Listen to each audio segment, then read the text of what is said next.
Welcome to Horror Makes Us Happy, the podcast where we ask the question, what is it about horror that makes us happy? Your hosts are Steve Becker and myself, Chris Whitman, and you can find out more about us at our website, horrormakesushappy.com. Before we get started, this is the trigger warning. This is a horror podcast. We talk about horror things, but they could be bad things, they could be good things, they could be in between mid things, you never know. But we do have to do the disclaimer because we could talk about sensitive subjects such as child abuse, RA, SA, foul language, but it's not all dark. It is a fun psychological experiment, and it's more about that. But we do have to do the disclaimer because we might talk about bad things.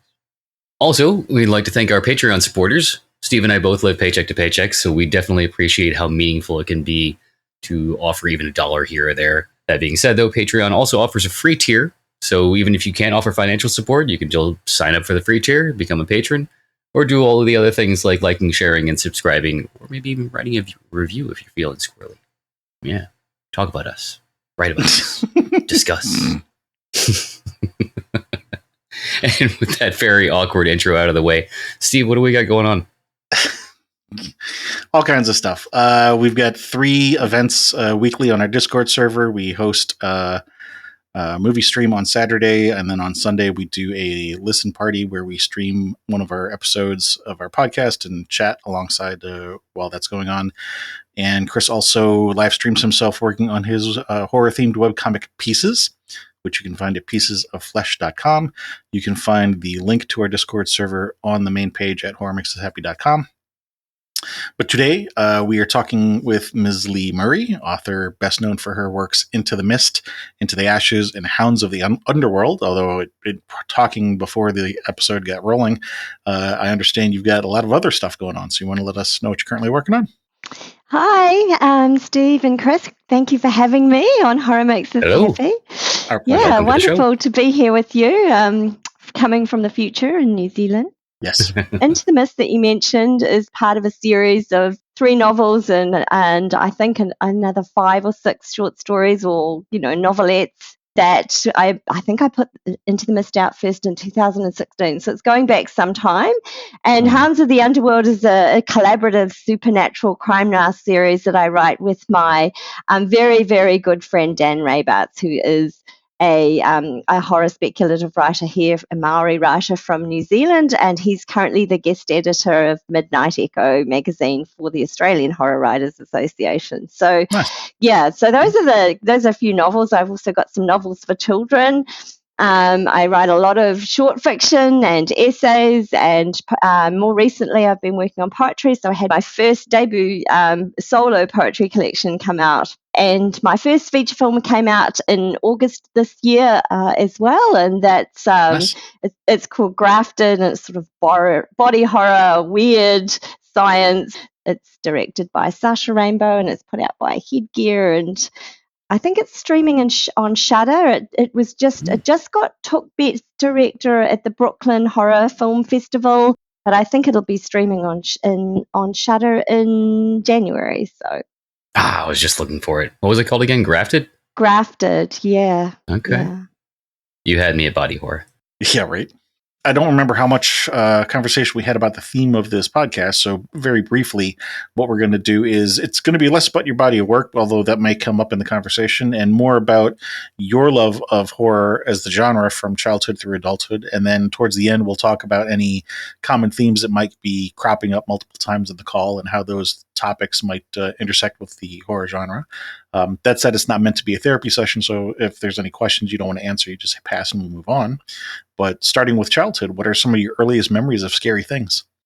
Earliest memories of scary things. Well, I'm kind of a little person, so everything kind of scares me. But when you talk about sort of traditional horror, I think I was 12 and I saw The Cabinet of Dr. Caligari. So that's kind of one of my first sort of film experiences. And then, of course, that old trilogy of terror, everyone's favorite. I stayed up late one night and it gave me night terrors and my father said, nope, no more horror for you. That's it. No more horror. So I kind of really, and I don't know that I was really raised on horror. I loved scary stuff. I don't think I read any, I didn't read any Stephen King till quite a lot later. I might have been at university when I sort of read I went and watched Christine. I saw that at the pictures at the movies, and Friday the 13th. But Dad was really anti that because I slept in the room next to him and Mum, and I just used to thrash and hit the walls and scream in the night, and they said no, Oh, wow. they didn't like that. So I had a very limited horror experience. I did a lot of reading, but not necessarily what you would call, I mean, I read Kuntz and King, I suppose, but not like it wasn't all I read. I just read really widely. I suppose I read more fantasy in some ways. Well, So fantasy can have its horrific moments. Yeah, I guess. And look, I think horror just transcends everything, doesn't it? It's like humor or romance. You can have those in any genre. So it's one of those really overarching things. And was I drawn to that? Perhaps, yes, I think. So I have to say, I don't really think I had a traditional horror upbringing. Does that make sense? I like dark things, and I started out writing. I always wanted to write, but I started out writing with a chick lit of all things before I knew that genre was dead in the water. So that's kind of, like a romantic comedy, effectively. I wrote a romantic comedy based around, write what you know. I was doing a lot of marathon running at the time, so I kind of wrote what I knew, and I wrote a sort of romantic comedy around sort of reality TV and running. And then I realized in the process of writing that I didn't want to write sort of frivolous stuff. So, I wanted to write darker things. I wanted to explore the things that frightened me. So, things like cultural isolation and otherness. And, I wanted to write about technological advances and how that might impact us, and all of those kinds of important things that we talk about as when we delve into, the important things in life. And so that kind of automatically brings you to the dark side. I'm sorry, I think it's a very grown-up genre. I think when you really realize what's important in life, then you will naturally be drawn to horror. I just think that is the way that everyone, when they grow up, will come to this, because horror is the place where we really look at the things that matter.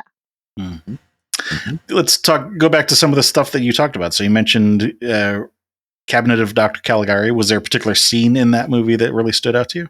I just love the feel of it. That sort of the cubist, sort of angular, absurdist sort of ambience of it. I loved that, and it's quite traditional horror in a sense, isn't it? It's not necessarily. It's very sort of European in that sort of Western approach to horror. So.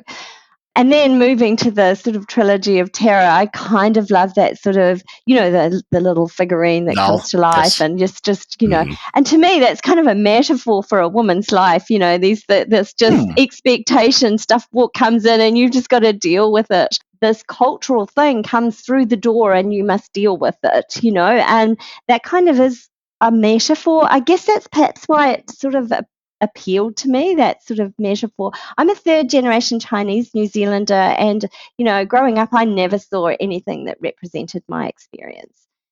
For clarification, when you said you just have to deal with it, are you referring to like the fact that the doll just keeps coming and keeps messing with you, or is there something else? You're on your own, and you just had you're on your own, and that resonated for me, because as a Chinese New Zealander, basically the only kids who were Chinese, the only people I knew who were Chinese were my family members when I was growing up in small town New Zealand. There was no books, there was no television, there was nothing that had little Chinese New Zealand girls. There was nothing. There's still, effectively, if there is now, it's kind of me writing it. I mean, there are a few others now, but so that loneliness is really palpable for me, and so that really has influenced my own work.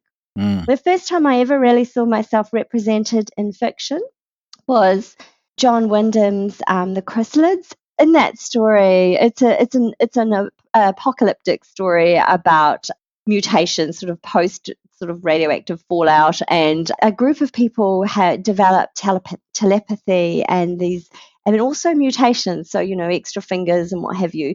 And anyone who was a little different, who was not normal, was ostracized. And in that story, there was a sanctuary where people who were ostracized could come to New Zealand. And I thought, oh, these monstrous people would come and end up in New Zealand, and that's how I got here. So I kind of saw myself as, oh, that's how I ended up here in New Zealand, and that's why I'm this monstrous thing. You guys don't celebrate Halloween down there, do you? And you didn't back then, I would assume. No, New Zealand does not really celebrate Halloween. Okay. Yeah, so that's another thing. Yeah, Sad. so that's a very, well, I guess it comes out of Christian tradition. Right. And so New Zealand's quite secular in some ways, but also we have this wonderful indigenous Maori population, and also a lot of Pacifica here, and that cultural law is so embedded in our society here. So spirits walk very close to the veil here in New Zealand. So, ancestors are still part of our community. And when we introduce ourselves here in New Zealand, we talk about, we do what's called a pepaha, which is we introduce who we are via our ancestors.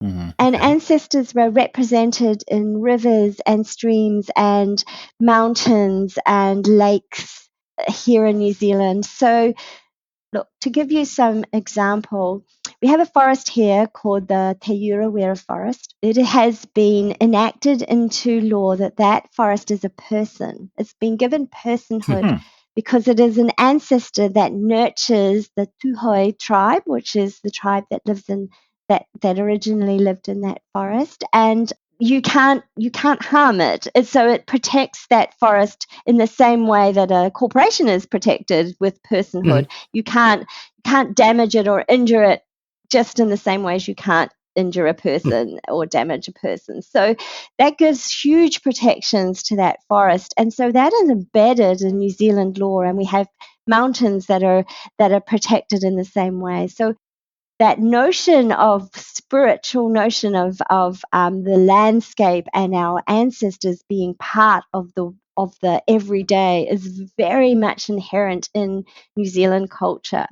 So we so don't it's almost need, as if you don't need All Hallows Eve or No, Samhain or one you day a got year it. where the veil is lifted. It's lifted year round. It's there all the time, and there are so many Nice. uncanny things. So that's also part of my practice. So almost all of my work involves the New Zealand landscape and those kind of spiritual notions. So you mentioned having night terrors. Did you have any reoccurring dreams or reoccurring nightmares? I have a little story, a very tiny little story that's about the wolf under my bed. There are no wolves in New Zealand, and this is kind of a true story. But when you lie your head on your pillow and you've got a little pulse in your ear, and you can hear the little crunch of your pulse in your ear. And to me, that was a wolf under my bed. And there are no wolves in New Zealand. So I'm going, Dad, there's a wolf under my bed. There's a wolf under my bed. And Dad would go to sleep. No. There are no wolves in New Zealand. There's no wolf under your bed. But I could hear this pulse in my ear going crunch, crunch, crunch. And something was coming to get me. So although that's not a dream, it was, I would lie in bed awake. And that was just my anxiety speaking. That's just my anxiety, just, overthinking.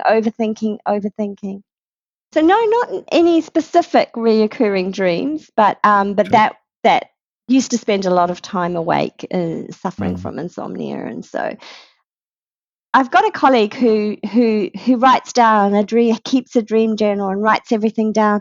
But as soon as I wake up, it's kind of gone. And so if I write it down, it's kind of rubbish. I think, what does that say? And it's not coherent. So I gave up with that. So no, most of my stories are kind of waking stories as opposed to dream sequences. That leads into the next question. Was there ever a time in your childhood when you were terrified of something in real life? Yeah, and I think this comes back to your idea of, horror being very individual. I was quite terrified of dogs, even though I'm a dog lover, because I got a sort of kind of mauled by one a little bit. Ooh. Well, no, not mauled. Like just chased. Like as a small person, I got chased by a big dog, and it just terrified me. I'm scared of heights. Again, little person, scared of heights. But here in New Zealand, we're very scared of earthquakes. We're very scared of floods and sort of lahars, mudslides. Yeah. There's 20,000 earthquakes here a year. And Wow. yeah, so for someone in Australia, that's not a biggie, right? They don't have many. Parts of America never seen an earthquake, but boy, tornadoes come through and everyone knows to get down in their basements, and that we don't muck around with those kinds of things. So here in New Zealand, we have some different sorts of fears. So we don't have any creepy crawlies that are huge. You might be a bit more scared of sharks, for example, getting in the water. So yeah, it is quite individual depending on where you're from and your sort of upbringing and that kind of thing. So yeah. Flipping that question around, was there ever a time in your childhood when you felt exceptionally calm or safe or at bliss? Yeah, this is going to sound really up myself, but I did okay in school exams. And so, when exam time came around, I'd kind of sleep on my back and I'd be fine. Like, I was anxious. I was an anxious person, but I kind of knew that I was going to get through my exams. And, like everyone would be stressed out and I'd be going, no, I'm actually, I'll be fine. So perhaps that's the one time I was kind of I did okay. I mean, I wasn't always an A+ student or anything, but I did okay, and I knew I was going to be okay. So, where lots of your colleagues, your friends were stressing out and really worried they were going to pass, I kind of knew I was going to be okay there. Isn't that a weird one? No, it's interesting. Yeah, no, I get it, because you have social anxiety everywhere else in life, but you know that you do well in school. So when the test comes around, you're like, this I can do. Yeah, I was that conscientious Asian girl that I did the study, and I kind of knew that I'd be all right. Like I didn't always get an A, but I did okay. So that was one time I kind of, I guess because you do the work, and I'm a little bit like that as a writer. I deliver on time, and I write to the edge of the lines, and I make sure I don't send in something that's got lots of filters, stuff. Like I go to the lines, so I write to the edges. Does that make sense? Yeah. Yeah, makes perfect sense to me. So these next two questions are also going to be a pair. We're going to start with the negative one so we can end on the positive. Do you remember the first person you hurt? The first person I hurt. It was probably my brother. I probably bit him or something. That works. That is not uncommon. Yeah. Sibling rivalry and violence, they go hand in hand. He's the loveliest chap. I'm very fond of him. He's only 14 months younger than me. And that's close. but yeah, totally. And he's just the loveliest guy. So I think he's probably forgiven me. I would hope so, yes. Yeah, so what was the second part? Who was the first person I hurt? I think it's probably him. Yeah. Okay. Do you remember the first person you helped? Helped? Oh, I probably helped Mum, because when you have 4 kids under 7 or under 6, you need some help. So I think who was the first person I helped? Probably Mum, where she was also, had all these kids and helping Mom by helping the kids.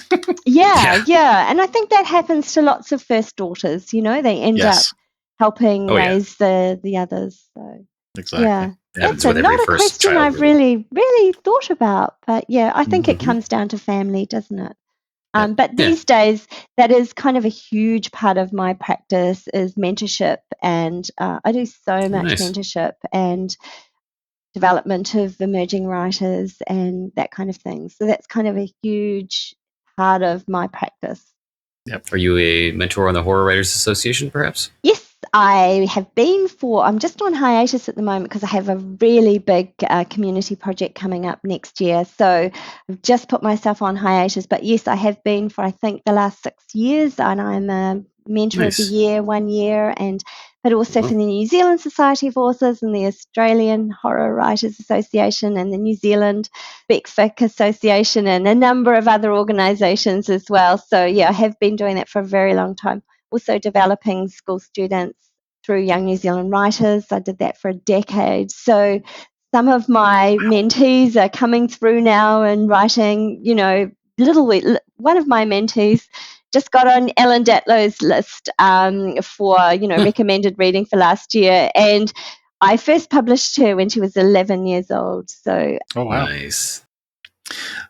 Moving into teen years, do you remember any particular media that jumped out to you in your teen years, particularly related to horror?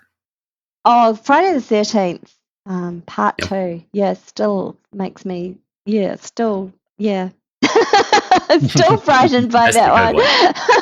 And That's the that's bad again one. that whole, you're just a serial killer bad guy, that's a trope that I want to move away from. So, but I did read a lot of classics too, Jane Eyre, for example. I think that's a straight out the mad woman in the attic kind of thing. I think that's horror. Love that kind of gothic horror stuff. Obviously I read the Draculas and all of that.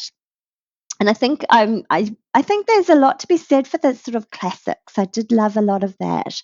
And so I read a lot of that stuff in my teen years. Yeah. Yeah. Okay.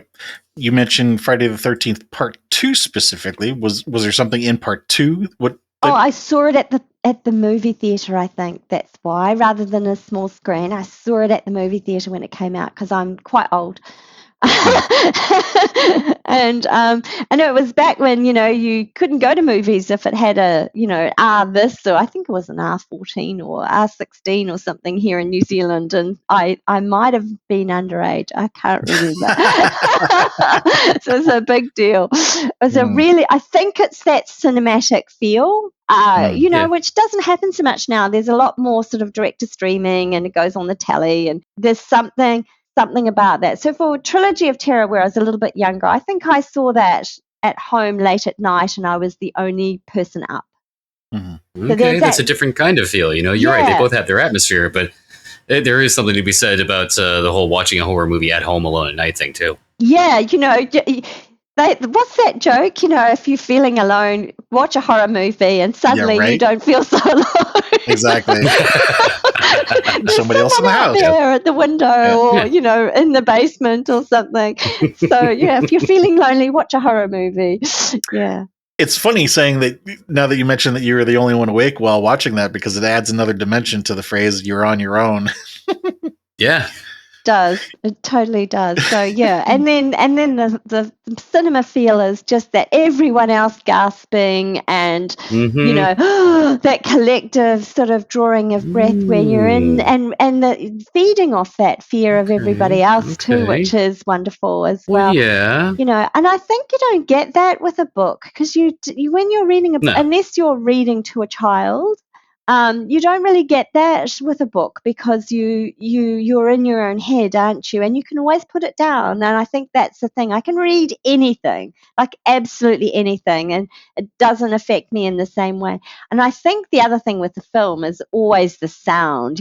I always am very conscious the sound is very of important. how much the sound is. And I think that's potentially why with that little pulse in my ear, that's kind of my first fear, that first lying on that pulse in my ear that I couldn't explain as a little girl, just that sound, that creeping sound, that crunch, crunch, crunch, that wolf coming to get me. So, Jane Eyre, the phrase that you used was "mad woman in the attic." What do you like about that idea? Oh, I just think we need to break that trope. That's the whole gaslighting thing, isn't it? Why is this mad? I don't know if you've read Jane Eyre, but why? How convenient just to put your wife who doesn't agree with you, who is hysterical in the attic. So it's that whole feminist trope that we need to get away from. And but I think it's still happening.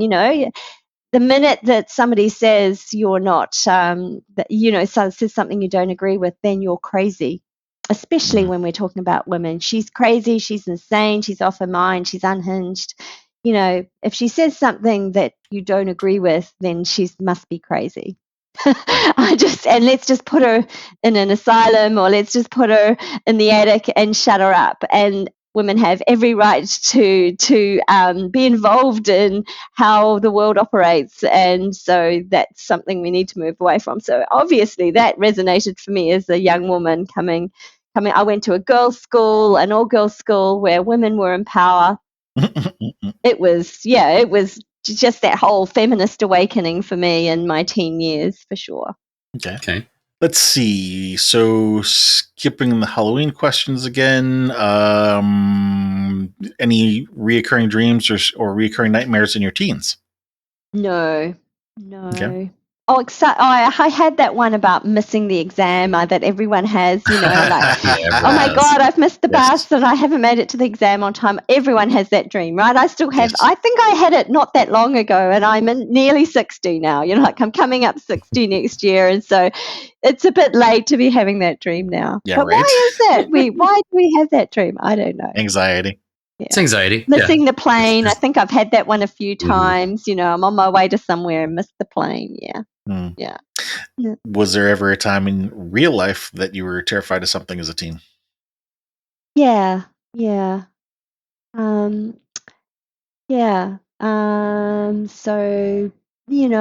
I was a small woman. I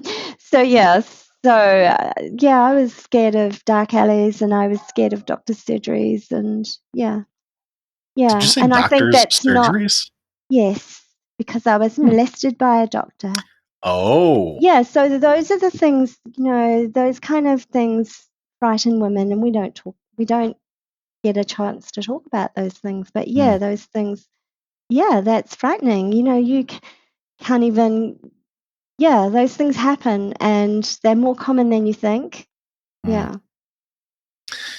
Trigger warning. Yeah. No, yeah. The trigger warning. Yeah, you're right. It's unfortunately a lot more common than you think. Way more common than you think. Way more common. So I haven't been open about this. I don't think I've ever talked about it on a podcast until maybe 2020, when when that Me Too movement came about. I thought, I need to be a bit more open about this. So I talked to my mum about it, because my parents sent me to this specialist doctor, and because they were concerned about me, and I was 14, I think. They would have been horrified, and I never told anybody. Never told anybody. I believe that doctor was later prosecuted, but I don't really. I know my mum asked me some years ago, was that okay? And I didn't even tell her the honest truth. And why didn't I do that? Because I was this little first Chinese girl. He was this respected, grey-haired doctor. Who's going to believe me? So I did nothing, and I'm ashamed of that. Actually, I'm ashamed that I didn't do something then, because other women may well have been, and other young girls may well have been affected. So I am ashamed that I never said anything at the time, and that I wasn't braver. So yes, as a teen, that was the thing that I was frightened of, and I didn't like going to school on my own and taking the bus on my own, but I did, because that's what we did. I'm a Gen Xer. We spent the afternoons, we were never at home. But those things frightened me. Understandably. For those in the audience that there are people sometimes who question the statistics around things like that, and one of the things that I always want to point out is people don't understand how prolific abusers can be. And as an example of that, you were talking about this happening by a doctor. It's, I don't want to use the word funny, but ironic maybe, that only maybe a week ago, I was reading an article about a doctor in, I can't remember if it was Sweden or Norway or somewhere over there, where this doctor, who was now in his 70s or 80s, I think, or no, he's not that old yet, but his victims, he had 80 people come forward and acknowledge that he had victimized them. And so when you've got one person who can have anywhere from, maybe it's only one person, but maybe it's 100, and so there's this outsized element of, there are a lot of people who want to say, oh, not all men. Well, the problem is that the one who does can be really, really bad. And, Yeah.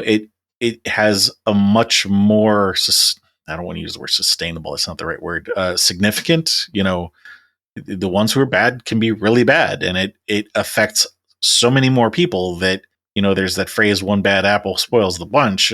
But I mean, It really does, doesn't it? yes. Yeah. Yeah. Yeah. So I have done some work in this area. So I worked with the Pixel Project, which is sort of a group working against violence against women, and with Black Spot Books and Lindy Ryan, I edited a collection of poetry, horror poetry, around domestic abuse and violence. Incredibly powerful collection of, I think there's 130 poems, I can't quite remember, by some of the world's best horror poets. Incredibly powerful collection. So that's a charity collection. It's still available if anyone's looking to learn more about this, from some really and some fabulous perspectives there too. So yes, it's a helpful. It's really, that one is to raise awareness, because as you say, you don't always hear about it until after the fact, and then how many of those we never hear about, because people like me, I was 14, I think, at the time, and you don't have much power when you're just 14. So yeah, and I'm not even sure I had a fantastic relationship with my parents. Why couldn't I tell them? I don't know. It's such a bizarre thing. So that was the thing I probably was most frightened of as a teen. Interesting. Okay. Flipping that question around again, do you remember, or was there a time in your teens when you felt completely calm or safe or at bliss? My parents did this thing on our birthdays where we got to be the special person in the family, and you got a gift usually, and you got to choose what we were having for dinner, and that was lovely. I think that's a lovely tradition, and still remember that. And my husband's family not big on birthdays, but I've always been really big on birthdays for my kids for that reason. I just felt so nurtured and loved, and the special person in your family. And when you're one of six and you're the eldest daughter, you're the one who has to do the chores and to, all of that. My mum went back to work to sort of help support us. And so I was in charge of the other kids when they came home from school, and none of them listened to me. And just having my birthday be the thing, like it was just, that sounds really trivial, doesn't it? But it was a big deal to me. I used to look forward to my birthday all year when I was young, and I know that in my teens it was kind of a big deal too. Sometimes it's the little things. Yeah. So moving into adult years, you mentioned Christine. Was that something you saw in your adult years, or was that teens? No, I think I saw that when I was about 19. Yeah, so that was still in my teens. Yeah, and I went to the movies with some friends from university to see that one too. So I think it's that cinematic experience. And I'd moved out of home then, so Dad couldn't say, no, you're not allowed to go to that. Because I think he would have. So by that time I'd moved out of home, I was flashing, and so I went with some friends to see that. And we went to chat about it afterwards. And I kind of thought, I didn't really understand. I read the book after I saw the movie. I think that's how it went, because I kind of couldn't really work out why the car was sort of doing what it was doing. Supernatural, had its own thoughts until after I'd read the book, and that, of course, it makes more sense because you've got the full of story in a book. So, yeah. All right. So, if that was part of your teens, that's fine. Was there something else that you would like to talk about for your adult years in terms of, media that really jumped out to you? Books, everything, books. But in terms of programming and film and I don't know, there's so much. I just watch everything. More recently, I would say the movie that really has spoken to me is Everything Everywhere All at Once, and I know that lots of people don't like that film. It's very chaotic. I happen to, for people who I happen to have watched it with my 80-year-old mother and my queer daughter and her partner. So it kind of resonated for me in lots of ways because of all the different opportunities, the different life paths you can take as an Asian woman. So I thought I found that really spoke to me, that movie. And I have read To Kill a Mockingbird every year since I was 13, I think. Other things that have spoken to me in my adulthood. I did a lot of research while I was writing the movie Grafted with Sasha Rainbow. She sent me to lots of things that had impacted her in terms of film, and so I loved Get Out by Jordan Peele, with that sort of unsettling, understated racism and approaching it in a way that was really interesting to me. Okay. And I loved Titan. I watched that one because, again, Sasha recommended that one to me. She wanted me to sort of see what her visual approach, she had hoped to influence her visual approach to Grafted. So I watched that one as well. And I just love that the way that sort of switch and bait where, you don't actually see the thing happen, but it's that filling in the circle again. It's that, the music and the sound and you see this visual approach to the murder or a killing, and you see the hammer come down, but you don't see it happen, and you fill in the gaps, and the way your brain puts exactly what you need onto the story.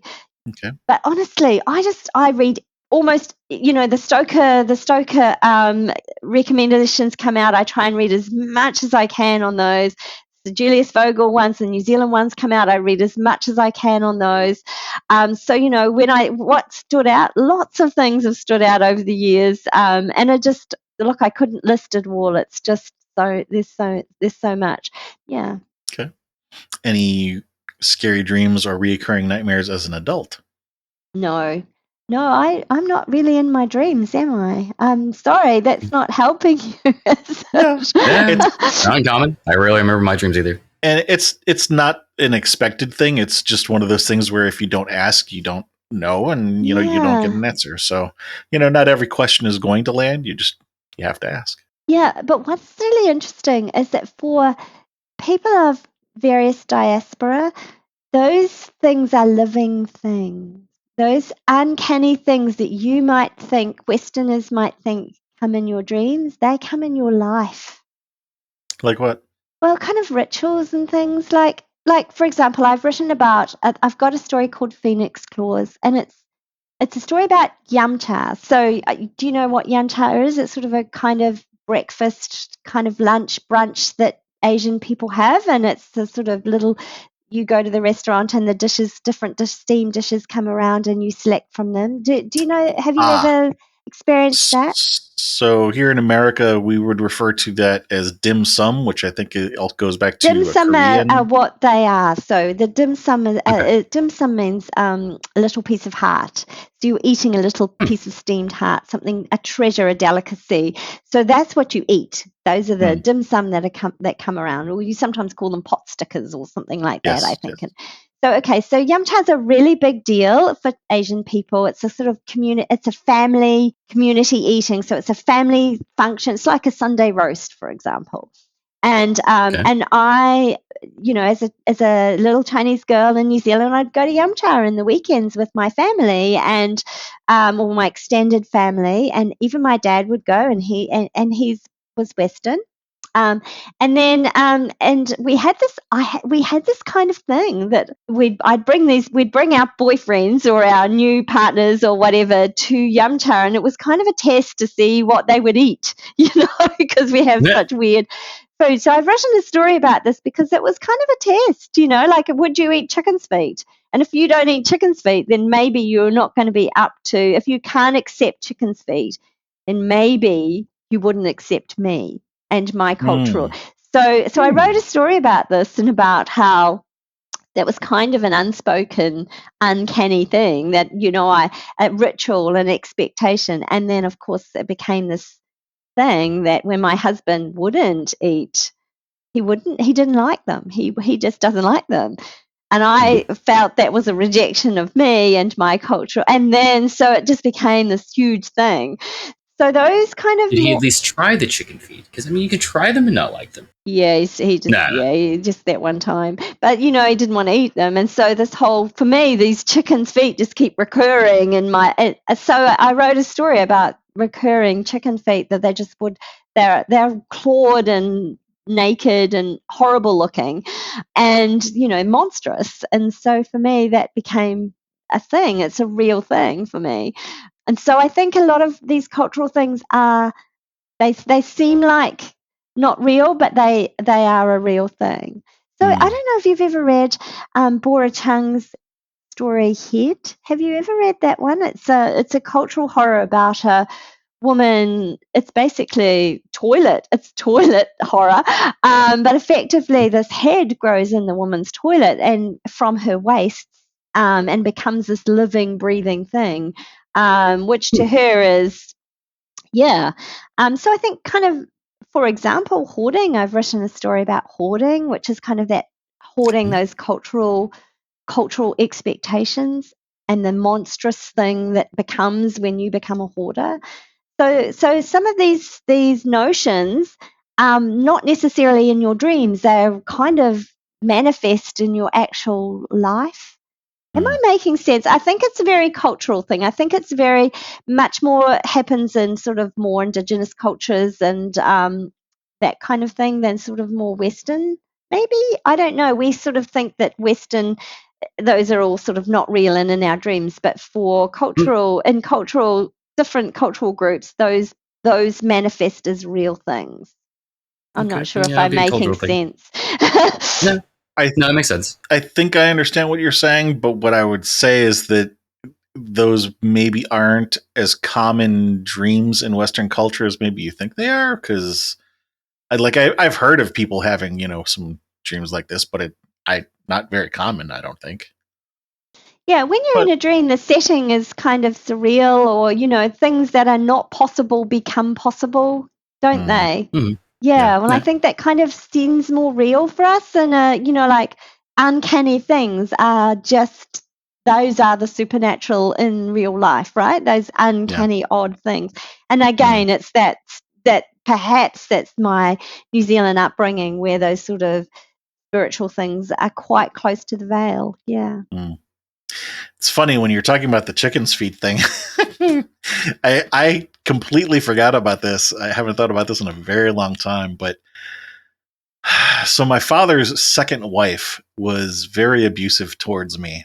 I actually have a long scar under my chin from her shoving my face into the floor, trying to really messed up story. I think I've shared it here on the podcast before, so I'll just briefly tell it again. I don't know exactly how old I was, but I was at that age where tastes were very strong. Like I didn't like broccoli because she would boil the shit out of it and it tasted horrible. But I also didn't like tomato soup and because it made me want to vomit. And when my father was away, a very accurate flavor. I don't know what it was, but there's just something about cooked tomatoes that at the time especially turned me off. And my father was on the road for work, and he wasn't on the road, but he was away from the house, and I was starving, and my stepmother made me a bowl of tomato soup, knowing that I disliked it and knowing that it made me want to retch. And she told me, if you're hungry, you'll eat it. And so I tried because I was starving, and it did make me retch. And I had a choice. There was a bathroom to my right or the kitchen sink to my left. I chose the kitchen sink to the left. Didn't make it. Puked on the floor. She heard it. I was trying to clean it up. It was brand new linoleum tile that they had just put in. And she tried to make me lick it up. Oh. And in shoving my head down and me pushing my head backwards, she slammed my chin into the floor, cut it open, and right as this is happening, my father walks through the door, yells at her, "What the fuck are you doing to my son?" Takes me to the hospital, yada, yada, yada.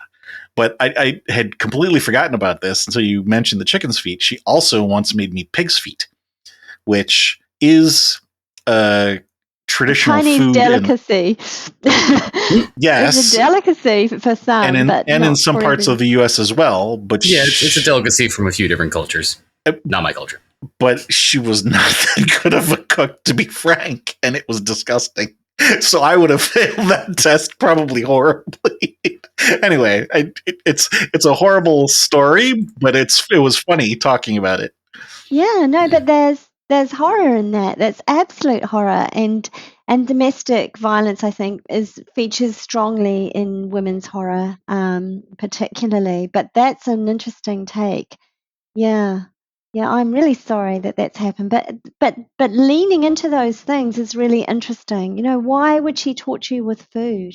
I just So, to make a very long story short, my grandmother lived 2 hours south of us, and so eventually she had me sent to my grandmother's house. And I realized later that that was the plan all along, was for her to marry my father, have me sent away, and then have her own family with him that didn't involve me. Well, you had the archetypal wicked stepmother. Yes, and she was German, but so the whole German fairy tales thing. well, Snow White, is that the one? I think so. No, Cinderella. No, that's more French, I think. Anyway, isn't it interesting how much horror revolves around food and the otherness of food? It is fascinating poison because apples. that is that whole I used to take sort of Chinese food to school, and kids look sideways at me. You become very different with food, so it is interesting. And also it's such an individual thing. It's very much like horror, isn't it?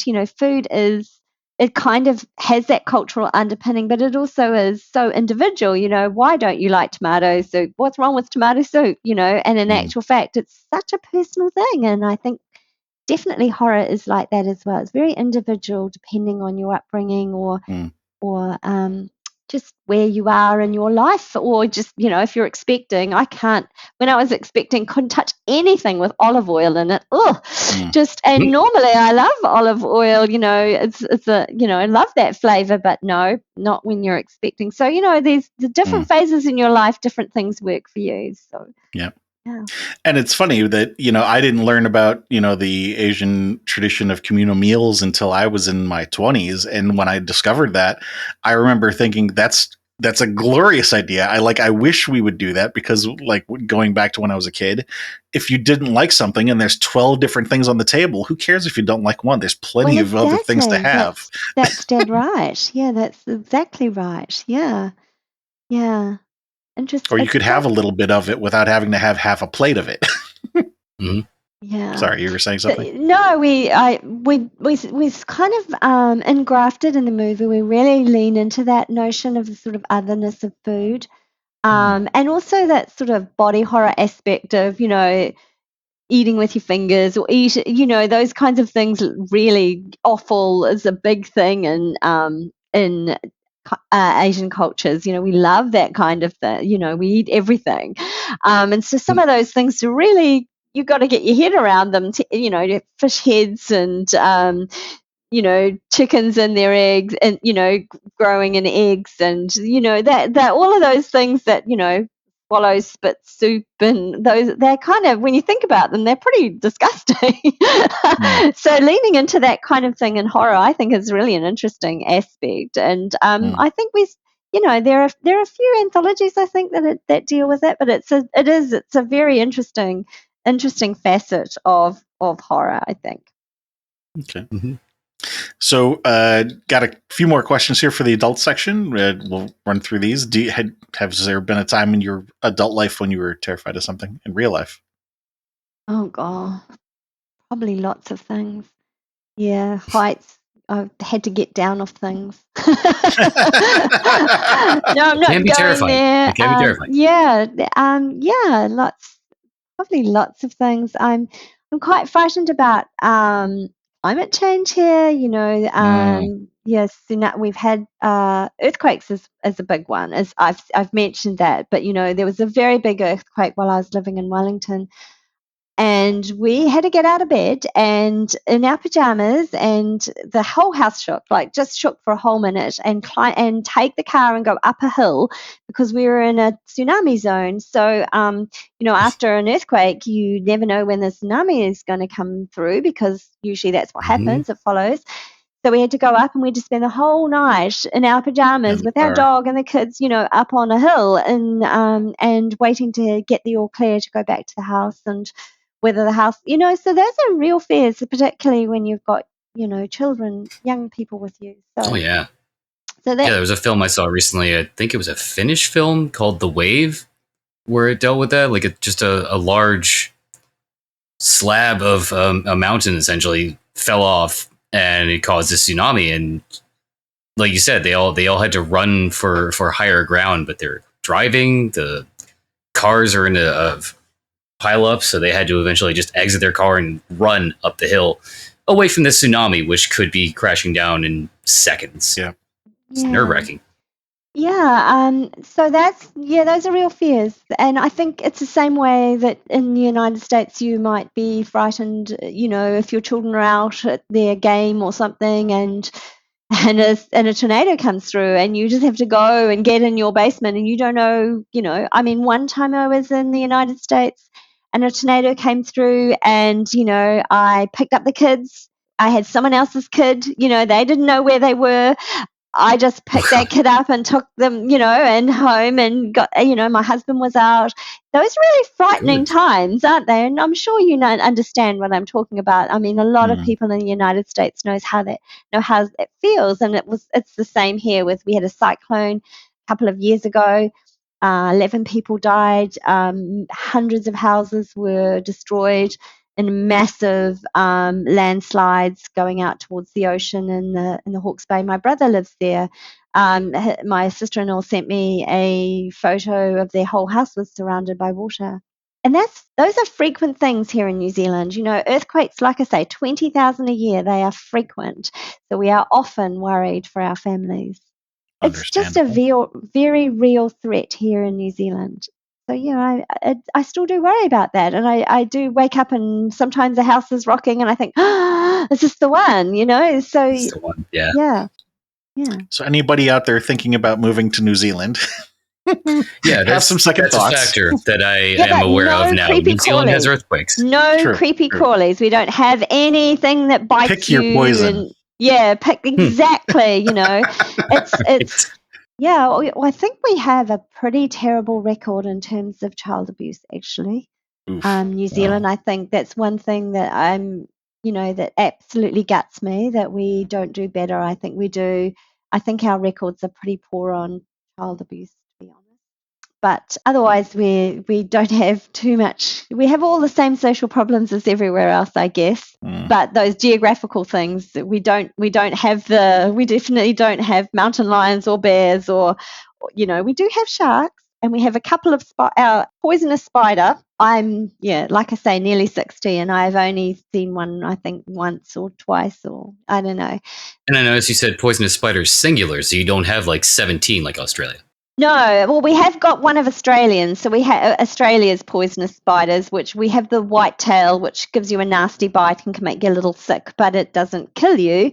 We have our own little poisonous spider called the katapo. It lives on the beach under driftwood. So unless you're picking up driftwood regularly, you won't potentially see them. They're very rare now. Like I say, I might have seen one once or twice in my lifetime. Nothing in the flora or fauna, but the island itself will occasionally try to kill you. They're not called the Shaky Isles for nothing, First time I've heard that. Yeah. And the same old social issues that, you get wherever people are, basically. The violence against women and children and marginalized groups and just all the same social issues that there are everywhere that we should really do better about. Technological change issues. We've got the climate. Obviously, we're a bit worried about climate change here and the rising water because we're very coastal. So that's also an issue. we're a tiny little island nation and we're a long way from anywhere. I'm very worried about the postal rates. The delivery costs of anything is just, out of the, like if I buy a book from the United States and I try and get it here, it's going to cost me twice as much for the postage as it does for the book. So postal rates are terrifying here in New Zealand. But yeah, so it's hard. Look, I think I addressed most of my fears in my writing at some point or another. So yeah. So to flip that around, has there been a time in your adult life when you felt calm or safe or bliss? No, I generally I like Christmas or summer. I like sitting on the beach. I have my husband and I have a caravan, and we've just yesterday bought a new van, sort of one of those kind of self-contained, has the toilet and the little living area and a bed. And we like to take our bikes and sort of go away in New Zealand and stay somewhere near the beach or in the forest and just do some biking. And that is lovely, really restful. Just I spend a bit of time with my husband. And that sounds wonderful. Or that we haul out the barbecue and we play cornhole on the lawn, or those. I have a little dog. She gives me lots of peace and solace. So there are, I do look for those opportunities, and so I am very lucky and privileged in that sense. In a nutshell, if I may, time with family. Yeah, totally. Time with family and time with my partner. Yeah, for sure. Again, we're going to do this pair of questions, starting with the negative so we can end on the positive. Do you remember the last person you hurt? Oh, yeah. We can As you skip said, it the if you beginning like. pass is also an option. Someone asked me for a developmental edit yesterday, and I had to say no. Does that count? Can I say that and say I don't have enough time? I'm sorry. So I disappointed someone just yesterday. It works. Yeah. Because sometimes just living your life and being the person you are doesn't work for other people, and you still have to be true to yourself. And that might hurt them, but it's the right thing for you. There you go. Right. There's an answer. Okay. Do you remember the last person you helped? Well, yes, because I have a couple of critique partners who send me work every week or so, and so I really love stepping into someone else's world and being able to offer support and help. And I love it when you get a group of you together and you're brainstorming, you're invested in someone else's work, and they do something amazing and they surpass you, and that's wonderful. I love that. Like I say, I mentioned earlier, just yesterday, or the day before yesterday, Alan Datlow's Best of 2023 recommended list came out. And I edited an anthology last year of Kiwi horror. I think it's the very first anthology of purely, non-themed Kiwi horror. And no less than 10 pieces from that anthology were recommended on Alan's list. So I feel very proud to have been able to sort of get their stories out into the world and get them a professional rate, a pay rate, which is not always easy. There you go. That's the important part. Yeah, there you go. The important part. Yeah. So this next question is not just about horror. It could be any genre, and it's over your entire life, not just the adult section. What movie would you say you have watched more times than any other? Or, since you're a literary person, we'll say, you mentioned reading To Kill a Mockingbird basically every year.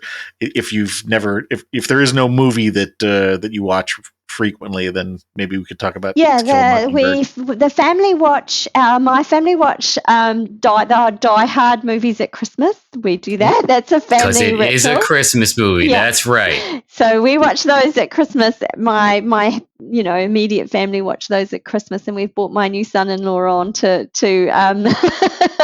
brought him into the fold.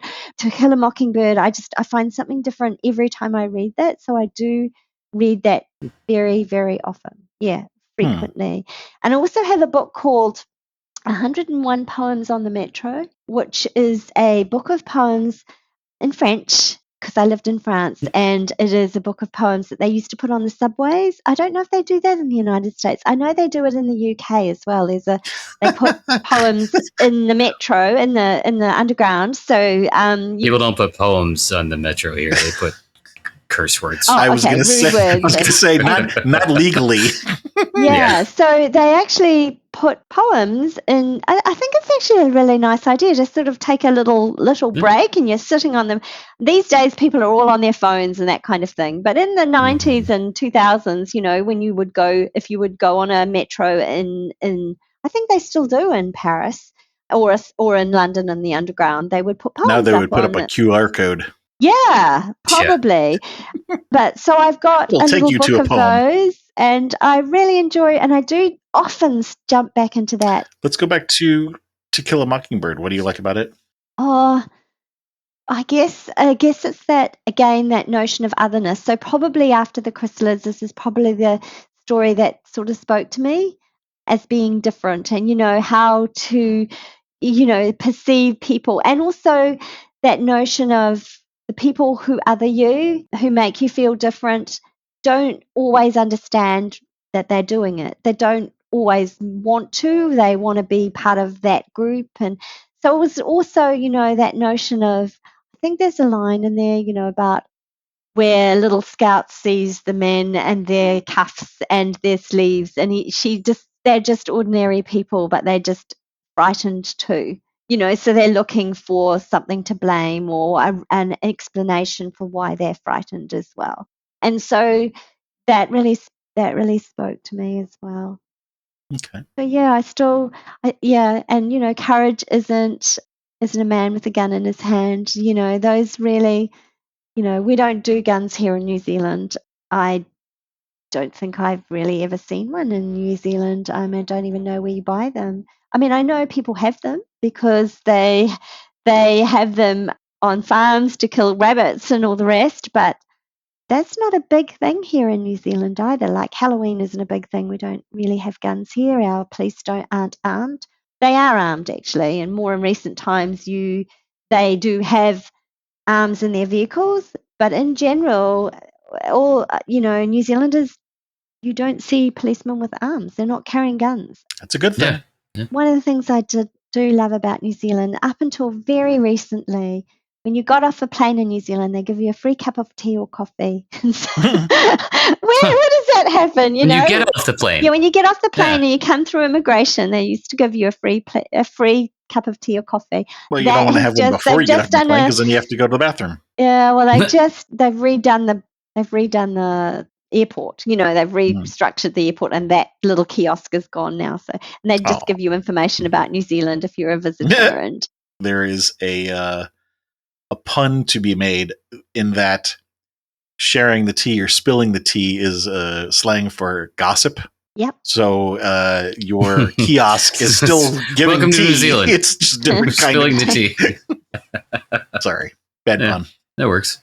So if those are the movies and books you've read most often, would you say that those are also your favorite, or is there something else that you would say, no, this is my favorite? Oh, look, I tell you, very recently, a couple of years ago, I read Lauren Elise Daniels' Serpent's Wake, and I'm going to say that's close to one of my favorite books now. It's a book about trauma and abuse, and you don't really kind of know what it is. It's all wrapped up in metaphor, but the writing is just beautiful, and it's kind of an allegory for recovery, and it's horror fantasy. I absolutely love that book, so I've been recommending that all over the place. I do love that one. What was it again? The Serpent's Make? Serpent's Wake. Wake. Got it. Okay. Yeah. She's an American writer from New England, I think, and living now in Australia. So, American Australian, if you like. I really enjoyed this last year. I really, really enjoyed Ai Zhang's Lingun novella. I don't know. I just read so much, and so to single things out is kind of unfair, if you know what I mean. Because I read so much and I love so much. Yeah. Well, it's different for everybody that we talk to. There are some people who will just say right off the top of their head, this is my favorite thing. And again, you don't know until you ask. So yeah, but definitely To Kill a Mockingbird is probably the book I've read the most. Okay. Yeah, probably. Which is interesting, isn't it? Because it's not even a New Zealand book. And it's not necessarily a horror, but that's the reason that we ask the questions, Oh, those I think two it's questions, the horror. way that I think that's Yeah. very scary. You there imagine, there are yeah. definitely elements of it, but I mean, like if you were asked to ask most general population, they would not put that in the horror section. You know what I'm saying? I kind of put most books in the horror section. It's fun. Well, It's interesting, isn't it? yes, Yeah. I mean, depends on whose perspective you're taking it from. But if true, you're if you're Bo Radley, then you probably that's right. a pretty scary, jolly story, isn't it? Mm. And that small town insularity and that misunderstanding. And I think there's a lot of that now. I think that currently in the world, where with the surge of social media and the superficialness of it and the lack, we're just not, and the divisions that are coming between people. And we're seeing it here in New Zealand too. We've just had a hikoi, which is a national protest where people walked the country to talk about our treaty, which is kind of our Mm-hmm. constitution. Yep. So because we're so much on social media, and we're not having in-depth conversations like we are having here, where we're trying to understand each other's viewpoints. We're just superficially throwing out this and that, and just a comment here or an emoji here, and we're not really talking. How do you feel about this? Tell us, what really is important to you. We're not having those deeper conversations. Journalism is disappearing. I mean, effectively, podcasts like this one are doing the journalism, right? We're not even seeing any investigative yeah. journalism. New Zealand, a lot of those places, magazines and cultural, current event programs are disappearing. So, I think that those are the things that are, those are the things that are frightening us, and that they're the conversations we need to be having. What was the question? We were talking about favorite movies and least favorite movies or books, but yes, I'm aware of what's going on there. I have done a little bit of reading on that. I saw some clips in the media, but overall, like you're saying, there's not a lot of good investigative journalism going on anywhere in the world. There's, unfortunately, money is getting into every corner of the world, and buying up all the media and things like that, which restricts the narrative, and that's a whole. Yeah, I think That's a the different books that are podcast. resonating now are talking about these things, in safe spaces. They're talking about, why we have these divisions and why we are frightened of the other. And, I think that's really important because, what did we do before? What happens when, what about climate change? What will happen? We're looking at dystopias. When we had the pandemic, we were looking at zombie fiction, like what happens Yeah. when you have so I think we're interested in this kind of thing, and the books that become classics are the books that talk to these things again and again in safe spaces, so we can say, look what happened here. Look what happened in this story. Look what happens when you other someone. Why do people do that? Why do we do that? I mean, we're all guilty of it in some way or another. Why do we do that? And how can we change our thinking, or how can we be more thoughtful of the other, and how can what are the solutions? This didn't work, but we can see there was a way forward if we do this. And just doing that in a safe space, and that's what horror allows us to do, is to look at the worst possible scenario and think, well, this character came through, or this happened. We won't do this. This is we won't go this way because this could happen.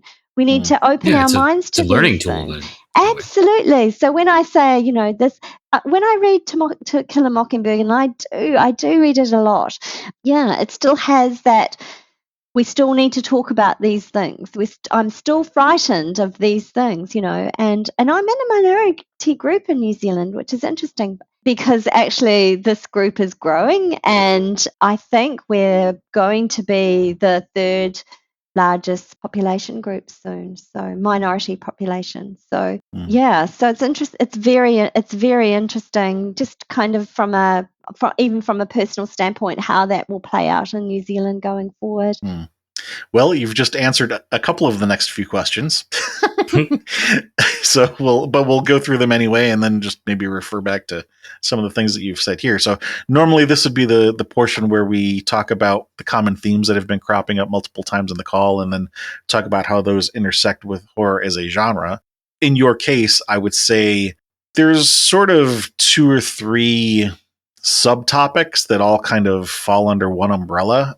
Some of those refer to cultural isolation, family, and power dynamics, basically. Yep. There's been a lot of conversation about different things being afraid to you because either you're, being petite or height, Yeah, I'm everything vertically from, challenged, definitely. 5 foot nothing. yeah. So there's that. I mean, Hmm. the earthquakes and mudslide, doesn't matter how big you are, you can't do anything about that. Cultural stuff, Jane Eyre, putting the hysterical wife in the attic, there's power dynamic at play there as well. And it's kind of funny, some of the things that you talked about that made you feel at peace are also in a way tied to the things. So if power dynamics are about the things you can't control, then the things that you mentioned that you felt peaceful were things that where you did feel in control. You knew that you could do well in your school tests, your parents' birthday tradition. You got to choose what you had for dinner and had friends over. Everything everywhere all at once is about the choices you could make. Oh, wow, that's so perceptive. My goodness. There was something that you just said a minute ago about time with family. Christmas, sitting on the beach, using your RV, your recreational vehicle, and the things that where you mentioned, for example, the first person that you maybe hurt or help, or your brother, maybe your mother, connections with ancestral spirits, communal meals. So there's that safety and Yeah. maybe Yeah. not control, but at least the power dynamic is different in that situation than compared with some of the other situations you've been in life. Yeah, that family thing. Yeah, definitely there's that. Yeah, that's interesting. I just really hadn't really thought of it that way, but you're right. Mhm. Yeah, those are your first connections, family, I guess, is really, really important to me. Yeah, Mhm. community. Yeah. So the normal follow-up question to that would be, why is that important to you? I think we've already talked about why that would be. And then the follow-up question to that would be, why horror? Because couldn't you talk about those things in other genres? And I think we've already kind of done quite a bit of conversation on that too. You were just a few moments ago talking about how horrific some of these things can be and how horror allows you to talk about some of these things to a degree that maybe other genres couldn't. Yeah. Yeah, I do. I do. I think part of the issue is that, I really think most things do come down to horror, for me.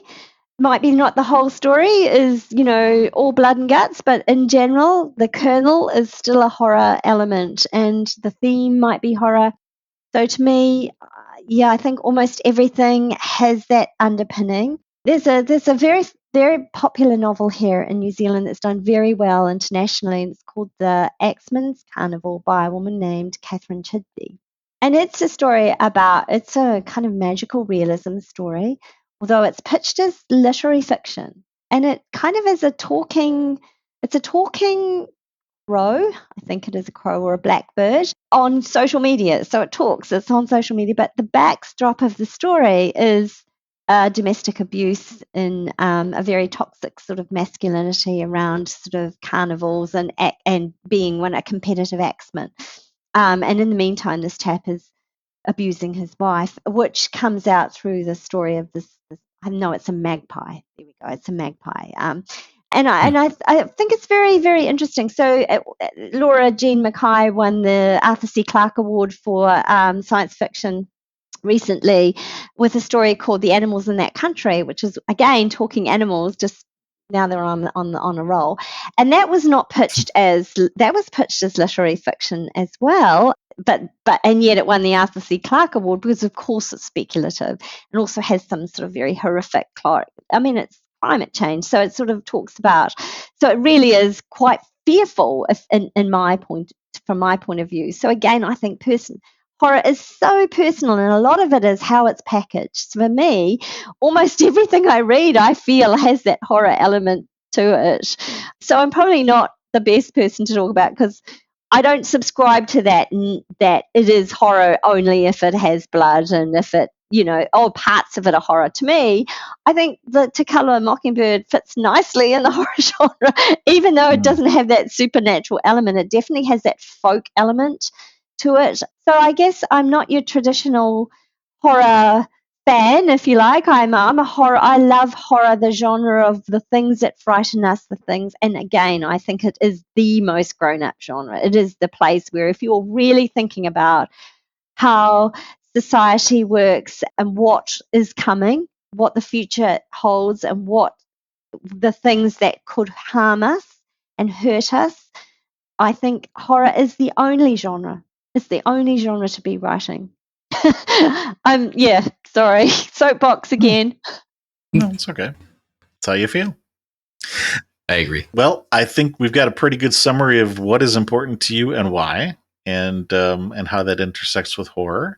I guess the last question is there anything that you thought of earlier in the call that you didn't get a chance to say? Maybe the conversation took a left turn and you didn't get to say something?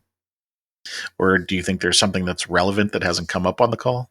No, nothing relevant. But I tell you what, I don't like.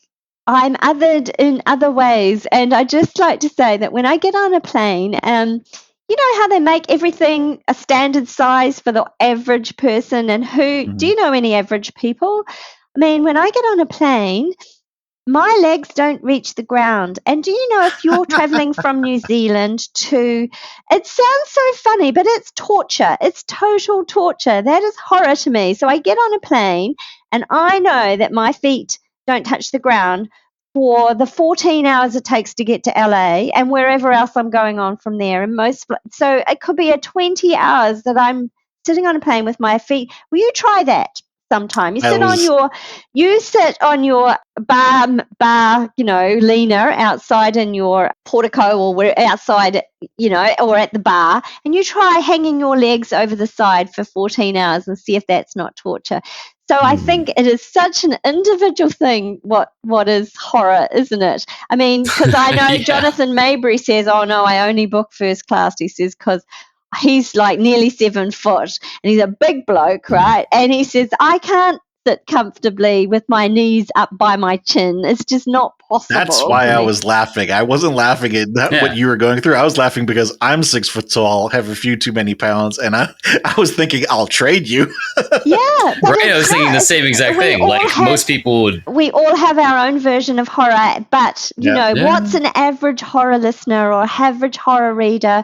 So this is not relevant, but this is how we're just so unique in the things that cause us concern and pain and hurt, and yet we can all get it, right? You get it when I say, oh my God, that's torture, 14 hours on a plane. It's torture for me, but it's torture for you in a different way, from a different perspective. Yep. So we welcome all kinds, because we all have this universality that we can all see. If it's done well, we can all see the other perspective. Yes. And we learn from that. And it's just such an enlightening genre for that reason. So let's bring everyone over to the dark side, is what I say. Well put. I hear you have cookies. Yes. Well, thank you very much for your time. Anybody who wants to follow your work and follow up with you can come to our website, again, horrormakesushappy.com, go to the episodes page, look for your bio there, and we'll link to whatever it is that you would like us to link to. Again, before I hit the closing, do you want to let people know what you're currently working on? Well, I'm currently working on the first horror novel I've written in a really long time. So I'm sort of about 40,000 words in. It's taking a long time. I'm a very slow writer. So I'm hopefully looking forward to bringing out that next year. This Way Lies Madness, an anthology on horror and mental health, coming from Flame Tree Press. Got a horror poetry collection coming with Karina Bissett from Running Wild Press. So a few things on the go. No films at the moment. So But thank you so much for having me. It's been really fun talking about my version of horror down here, down under, and wishing you very best of luck with that web comic too, which sounded fantastic. Yeah, and thanks again for having us and spreading the word. Our pleasure. Thanks for joining us. Yeah. And thank you to anybody else out there listening. Please do come visit us at horrormixeshappy.com. Like I said, we'll have a bio page for Ms. Murray over there that you can catch up with her on, as well as lots of other things. You can either support us on Patreon, buy us a coffee, or tell a friend.